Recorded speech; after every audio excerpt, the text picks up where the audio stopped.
ராஜேஸ்வரி, அமலாக்கத்துறை அதிகாரி அங்கித் திவாரி லஞ்சம் பெற்ற வழக்கில் தமிழக லஞ்ச ஒழிப்புத்துறை போலீசாரால் கைது செய்யப்பட்டு சிறையில் இருக்கிறார். அவர் இரண்டாவது முறையாக ஜாமீன் மனுவை உயர்நீதிமன்ற மதுரை கிளையில் தாக்கல் செய்திருக்கிறார். இந்த மனு மீதான விசாரணையில் இரண்டாவது முறையாக அவரது மனு தள்ளுபடி செய்யப்பட்டுள்ளது. மேலும் நீதிபதி விவேக் குமார் சிங் இந்த வழக்கில் பல்வேறு கருத்துக்களை பதிய வைத்திருக்கிறார்.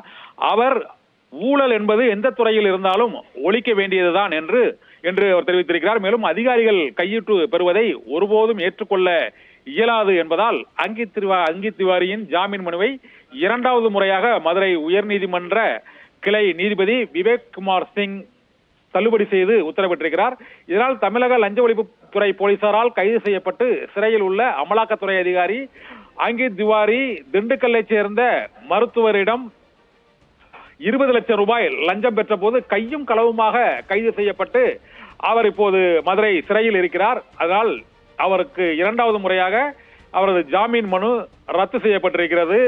வருமான வரித்துறை, அமலாக்கத்துறை உள்ளிட்ட எந்த துறைகளாக இருந்தாலும் அதில் லஞ்சமும் ஊழலும் ஊடுருவி இருப்பதை ஒருபோதும் சகித்துக் கொள்ள முடியாது என்று உயர்நீதிமன்ற மதுரை கிளை நீதிபதி விவேக் குமார் சிங் தெரிவித்திருக்கிறார். அங்கித் திவாரியின் ஜாமீன் மனு இரண்டாவது முறையாக தள்ளுபடி செய்யப்பட்டிருக்கிறது. அமலாக்கத்துறை அவரை காவலில் எடுத்து விசாரிப்பதற்காக பல்வேறு முறை மனு தாக்கல் செய்திருக்கக்கூடிய சூழ்நிலையில் அவரை ஜாமீனில் விடுவிப்பதற்கு உயர்நீதிமன்ற மதுரை கிளை இரண்டாவது முறையாக அவரது ஜாமீன் மனுவை தள்ளுபடி செய்து நிராகரித்திருப்பதுடன் அதிகாரிகள் ஊழல் லஞ்சம் கையூட்டு பெறுவதை ஒருபோதும் சகித்துக் கொள்ள முடியாது, அது எந்த துறையாக இருந்தாலும் உரிய நடவடிக்கைகளை எடுக்க வேண்டியது அவசியம் என்றும் நீதிபதி விவேக் குமார் சிங் கண்டனமும் தெரிவித்திருக்கிறார். ராஜேஸ்வரி.